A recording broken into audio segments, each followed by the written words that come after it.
ನಮಸ್ಕಾರ ಕರ್ನಾಟಕ. ನಾನು ಇವತ್ತಿದ್ದೀನಿ ನಮ್ಮ ಡಿಪ್ರಾಪ್ಟೆಕ್ ಆಫೀಸಲ್ಲಿ. ದುಬೈಯಲ್ಲಿ $1 billion ಟರ್ನ್ ಓವರ್. ಆದರೆ one city shocking me, that is ನಮ್ಮ ಬ್ಯಾಂಗ್ಳೂರು. ಹಾಯ್, ನಾನು ನಿಮ್ಮ ಮನೋಜ್ ಡಿಪ್ರಾಪ್ಟೆಕ್ ಇಂದ. ನಾನು ನಿಮ್ಗೆ ತರ್ತಾ ಇದ್ದೀನಿ real insights about Bangalore real estate. We deal with end to end paper works ಆಗಿರ್ಬೋದು, ಕನ್ಸ್ಟ್ರಕ್ಷನ್ ಆಗಿರ್ಬೋದು, ಮಾರ್ಟ್ಗೇಜ್ ಆಗಿರ್ಬೋದು. ಸೊ ಎಲ್ಲ ಕೂಡ ಒಂದೇ ಜಾಗದಲ್ಲಿ. ರಿಯಲ್ ಎಸ್ಟೇಟ್ ಅಂದರೆ ರೈಟ್ ಟೈಮ್ ಆ್ಯಂಡ್ ರೈಟ್ ಪ್ಲೇಸಲ್ಲಿ ಇನ್ವೆಸ್ಟ್ಮೆಂಟ್ ಮಾಡೋದು. ಟೈಮ್ ಅಂತೂ ಚೆನ್ನಾಗಿದೆ, ರೈಟ್ ಪ್ಲೇಸ್ ಹುಡುಕ್ತಾ ಇದ್ದೀರಾ? ನಾನು ನಿಮಗೆ ಹೇಳ್ತೀನಿ. ಇವಾಗ ಬ್ಯಾಂಗ್ಳೂರ್ ರಿಯಲ್ ಎಸ್ಟೇಟಲ್ಲಿ ನೆಕ್ಸ್ಟ್ ಹಾಟ್ಸ್ಪಾಟ್ ಯಾವುದು ಅಂತ ಗೊತ್ತಾ? ಯಾವುದು? ಯಲಹಂಕ, ವೈಟ್ ಫೀಲ್ಡ್, ಅದು ಆಲ್ರೆಡಿ ಸ್ಯಾಚುರೇಟೆಡ್. ಮತ್ತೆ ಎಲ್ಲಿ?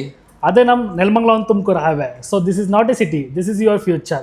ಇಲ್ಲಿ ಬಜೆಟ್ ಫ್ರೆಂಡ್ಲಿ ಇನ್ವೆಸ್ಟ್ಮೆಂಟ್ ಸಿಗುತ್ತೆ. ಏನಾದರೂ ಅಪ್ಕಮಿಂಗ್ ಡೆವಲಪ್ಮೆಂಟ್ಸ್ ಇದೆಯಾ? ಖಂಡಿತ. PRR road, STR and metro extension. Investors already moving to Bangalore outskirts, Nelamangala, Devanahalli, Tumakuru highway. ಇವರೆಲ್ಲ smart investors. Today Bangalore, tomorrow global city. ಪ್ರಾಪರ್ಟೀಸ್ನ reach out ಮಾಡೋದಕ್ಕೆ ಕೆಳಗಡೆ ಕೊಟ್ಟಿರೋ ನಂಬರ್ನ ಕಾಂಟ್ಯಾಕ್ಟ್ ಮಾಡಿ, ನಾವು ನಿಮ್ಗೆ ಗೈಡ್ ಮಾಡ್ತೀವಿ.